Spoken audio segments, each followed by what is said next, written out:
Hai teman-teman, dalam pembacaan kali ini aku ingin membacakan mengenai seseorang yang memang ingin melakukan pertemuan fisik dengan kamu.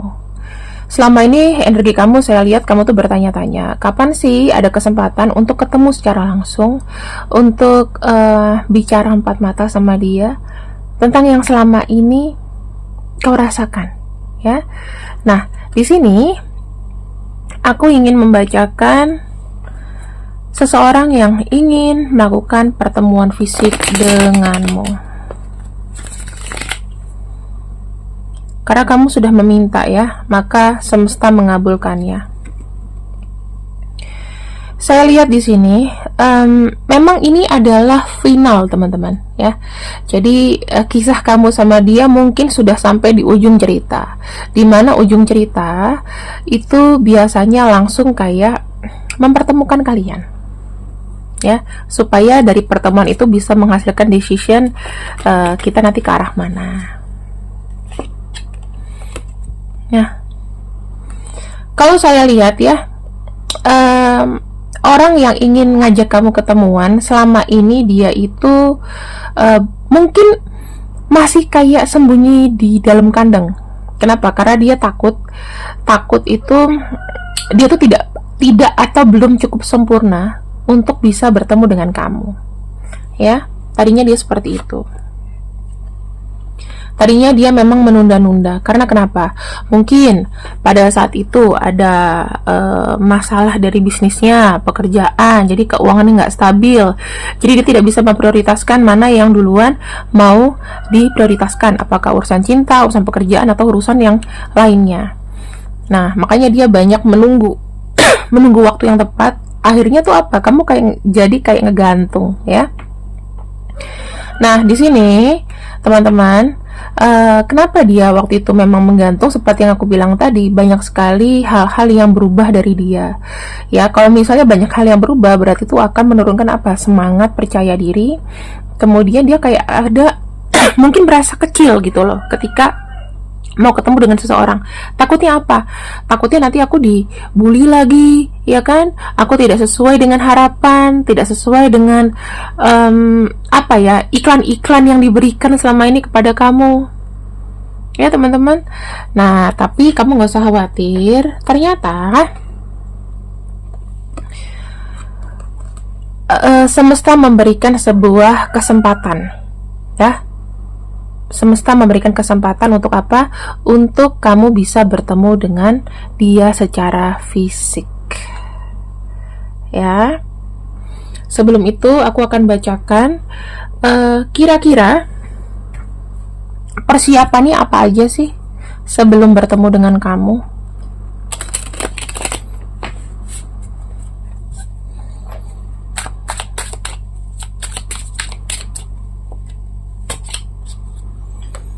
Pertama,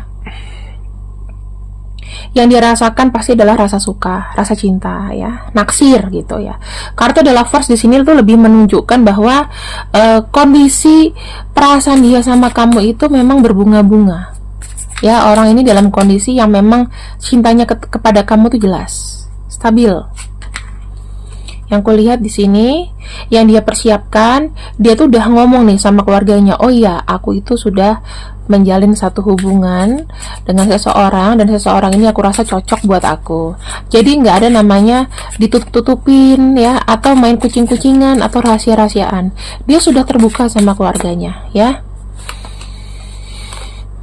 Kemudian ada kartu Ace of Wands, dia menyatakan niatan baik ya. Dia bilang sama keluarganya, aku naksir sama ini orang gitu, sama ini wanita atau sama ini pria gitu ya. Yang aku rasakan sekarang apa namanya, keinginanku tuh untuk mungkin jalan ke depan ya, berjalan memiliki masa depan dengan orang ini. Makanya dia minta di sini sama kamu, sama keluarganya dia gitu ya. Jadi dia akan menjelaskan kepada kamu bahwa aku loh udah cerita ke keluarga aku tentang kamu, kayak gitu. Jadi membuat kamu tuh perasaannya akan nyaman gitu kan, akan ibaratnya gini, akan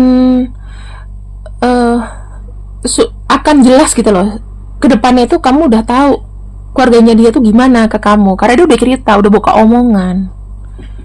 Ya, di sini yang saya lihat persiapannya tuh apa? Dia juga berusaha ya membuat kamu tuh baik di mata keluarganya. Dia berjuang keras, atau dia di sini punya skenario tertentu ya untuk membuat keluarganya tuh tertarik sama kamu. Dan di sini memang butuh perjuangan untuk keluarganya menerima kamu.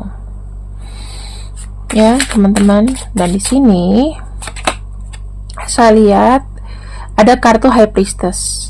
Intinya, bagaimana energi kamu ya di lingkungan keluarga dia, saya ngelihatnya sudah menjadi satu pertimbangan. Gitu ya. Pertimbangannya seperti apa, Kamela? Oh ya, nanti kira-kira pacarnya ini gimana ya? Baik nggak ya? Gimana ya? Jadi tuh kayak mereka tuh kayak ada rasa penasaran juga, curious gitu loh. Curious, penasaran, mereka mau nanya-nanya ke kamu, sudah pasti ya, pasti ada interview secara pribadi ya ke kamu, ya kan, mau memastikan anaknya itu suka sama orang yang tepat atau enggak. Nah, yang aku bisa lihat lagi ya teman-teman,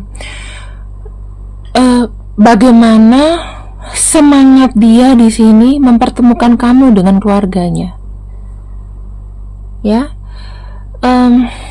besar gitu loh.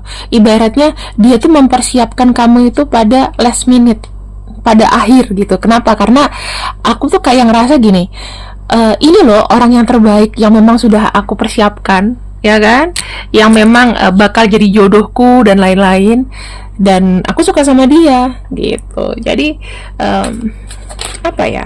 ibaratnya tuh udah kasih biar mereka tuh kayak berpikir positif dulu ke kamu, dan meyakinkannya itu juga nggak main-main loh teman-teman.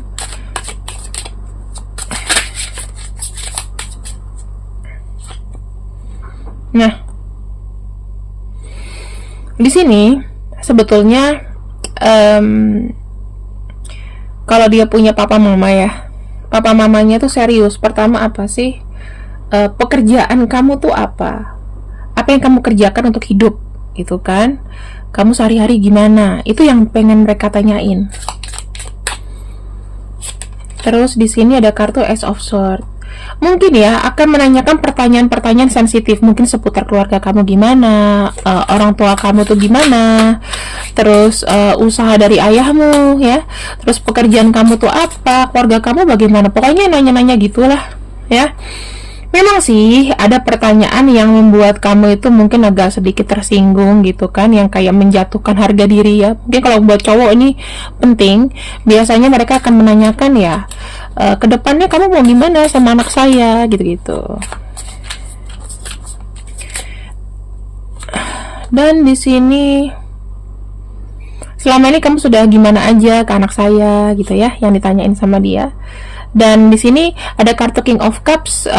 Mereka tuh mau melihat kamu tuh seempati apa sih dan seserius apa sih ke anaknya. Nah, nanti kalau buat kamu yang cowok, PR-nya ini lebih besar lagi gitu ya. Nah, sekarang kita akan lihat nih teman-teman, ciri-ciri orangnya. Ciri-ciri orangnya, karena ini memang bacanya adalah kartu jelas kartu orang bule ya, tapi aku akan mencoba untuk mensiasati bagaimana ini bisa masuk ke orang kita, tapi tidak menutup kemungkinan kalian di sini kan ada yang mungkin pacaran sama orang luar ya. Di sini saya coba untuk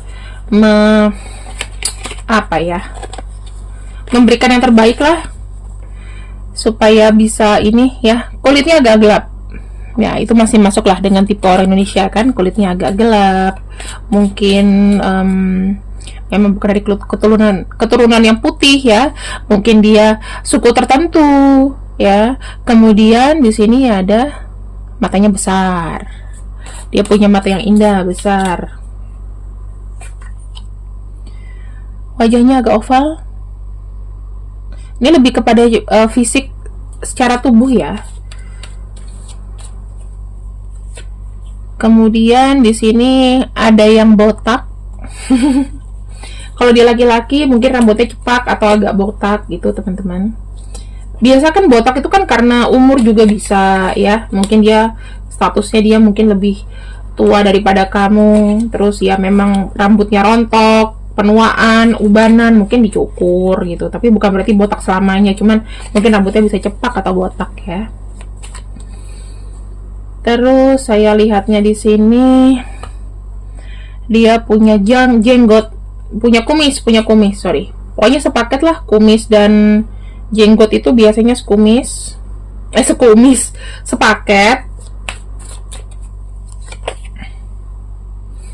Kalau untuk wanita ya, saya nggak tahu deh tipe ektomorf itu kayak apa, tapi kayak padet gitu. Kalau cewek mungkin kecil, kalau cowok mungkin juga ada yang seperti ini.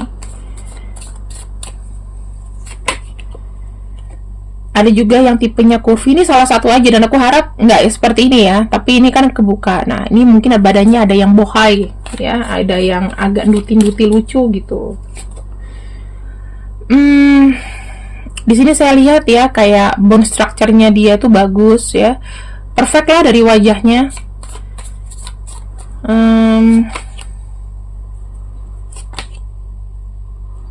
Ada juga di sini yang memang nggak ada kumis, nggak ada janggut. Mungkin buat cewek bersih ya mukanya ya. Matanya besar dan bulat. Terus saya lihat di sini ada yang rambutnya sudah putih. Ada yang bentuk wajahnya seperti diamond ya, bagus gitu, keren lah. Kulitnya ada yang mulus. Ada yang rambutnya pendek. Ada yang potongan bangs. Dia punya lesung pipit. Ada yang matanya agak coklat. Juga rambutnya panjang, dan ada yang pakai tato. Siapakah dia? Ini bahaya nih, kalau cowok pakai tato biasanya orang tua itu ada yang antipati. Kecuali kalau bapaknya junkies, metal gitu, mungkin oke. Tapi ya ada yang pakai tato di sini ya. Oke.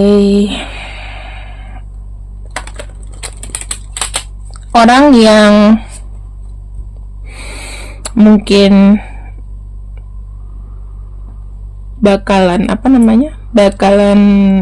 ngajak kamu ya, ajak bertemu dengan kamu ya, mungkin orang-orang ini, mungkin kamu ketemu dengan orang yang punya tato. Cuman aku nggak tahu ya tanggapan keluarga kamu. Kalau tanggapan keluarga dia ya oke-oke aja, tapi tanggapan keluarga kamu untuk ini nih, di Indonesia kadang-kadang masih preman gitu kan. Padahal tato tuh sebetulnya memang biasanya ya kayak lukisan batin gitu, ditulis ke tangan. Jadi ada memori yang mungkin dia nggak lupa. Biasanya kalau orang tato di dada itu berarti dia tuh sudah sangat sakit gitu loh, sampai tato di dada itu sampai kayak nggak kerasa lagi ya. Orang yang tatonya di dada, kena tulang dada tuh hebat banget, gila. Itu berarti hidupnya udah sakit banget, dan kita harus apresiasi dengan orang begitu ya. Untung dia nggak ngambil jalan lain, jalan yang aneh-aneh. Nah, yang aku lihat di sini sih mungkin ada rasa berkecamuk dari kamu ya, takut kayak di bully, takut keluarganya nggak suka, takut disudutkan. Walaupun kamu ini, tapi saran aku ya, kamu harus tetap percaya diri teman-teman. Kenapa? Karena dengan percaya diri, kekuranganmu tuh akan tertutupi. Pokoknya nggak usah tegang lah, pokoknya akrabin diri. Kayak misalnya kamu di interview ya sama seseorang, kamu jangan tunjukin kelemahan kamu tetap jadi orang yang steady. Jadi tidak ada celah bagi mereka tuh untuk kayak mengkritik kamu ya. Nah, sebetulnya tujuannya apa sih seseorang ini tuh kenalin kamu ke keluarganya? Karena mungkin ada tuntutan dari orang tuanya ya, kamu kapan nih nikah? Kalau dia sudah merasa kayak tersudut ya, akhirnya ya ketika dia melihat kamu adalah sosok yang pas, maka dia mau memperkenalkan kamu ke keluarganya. Faktor utamanya adalah memang disuruh sama orang tuanya, terutama ibu. Kapan nih nikahnya gitu kan? Aku pengen tahu, aku pengen kenal personal nih dengan pilihan kamu, katanya gitu. Nah, teman-teman, aku akan lihatkan seberapa excited dia ngajak kamu ke rumahnya ya. Ada rasa deg-degan juga sih ya. Sebetulnya dia tuh kayak, aduh belum mau gitu kan, aku mau nunda dulu lah jangan dulu gitu. Tapi kebenaran itu sebetulnya nggak bisa ditutup-tutupin lagi, ya. Ada kebenaran di situ bahwa memang dia memiliki kamu. Jadi dia merasa kayak nggak mau tutup-tutupin lagi deh, ya sudah, gitu kan. Dia nggak bisa mengambil sebuah keputusan happy atau enggak kenalin kamu ke keluarganya, tapi di sini ya sudahlah, gitu kan. Ibaratnya kayak pasrah aja, tinggal we will see. Ya, dia akan berusaha yang terbaik untuk menyanjung kamu di depan keluarganya. Jadi semua itu bukan dari keputusan dia. Dia sendiri dalam hati juga ngomong kayaknya, aduh nggak dulu deh, jangan dulu deh, karena menurut dia mungkin belum tepat lah waktunya, ya, belum tepat waktunya. Tuh, dia merasa kayak memang belum tepat waktunya. Aku bilang not the right time, tuh keluar nih. Ketika aku ngomong, kartu itu keluar. Sebetulnya belum waktu yang tepat, tapi ya memang harus dipertemukan, ya kan? Tuh, ada romance di sini, ada koneksi kamu sama dia, ya. Yang terhighlight, ya, kamu tuh banyak banyak berpengaruh sama hidupnya, sehingga apa? Kenapa dia berani mempertemukan kamu keluarganya? Dia tuh berpikir ulang, ya memang gue cocok, memang kamu tuh dipertimbangkan sama dia, ya. Dan selama ini komunikasi memang lancar, nggak begitu banyak ada masalah. So itulah yang membuat dia itu mungkin lebih berani, ya. Walaupun di sini tuh sebetulnya, aduh, bukan waktu yang tepat lah untuk ketemu sama keluarga gue, gitu kan. Tapi ya gimana? Biasanya tuh dorongan dari ibu di sini. Ibu yang lebih berpikir kayak, wah kamu harus deh segera menikah atau segera kenalin aku sama keluarga sama keluarga pacar kamu atau gimana, gitu kan. Mungkin di sini aku akan ambil 5 kali ini, ya, 5 kali. Mungkin ada yang ngajak kamu di tanggal 2, tanggal 4. Tanggal 4 kencang banget sih. Tanggal 10, tanggal 9, dan tanggal 8. Pokoknya antara tanggal itu, ya, teman-teman. Mungkin tanggal 7 nih, karena aku baru naruh dia begini. Mungkin tanggal 7 juga bisa. So, kataku sih gini, teman-teman. Nggak perlu takut, ya, ketika dia mau mengenalkan kamu. Pertemuan fisik itu terjadi, ya memang sudah jalannya. Nggak mungkin dong manusia itu memiliki satu hubungan tapi nggak ada pertemuan fisik, nggak ada kenalan keluarga, itu nggak mungkin, ya. Dan di sini jangan takut, karena aku merasakan ada energi baik, energi yang makin hijau gitu loh, makin menyenangkan. Kenapa? Karena at least dia sudah jujur sama keluarganya bahwa dia deket sama kamu, ya. Di sini saya ngelihatnya ini adalah jalan bagus, ya. Semakin cepat dikenalkan semakin bagus. Kenapa? Karena kamu nanti baru bisa merasakan ini loh, cinta kamu itu jadi next level, kayak gitu, ya. Dan ini adalah orang-orang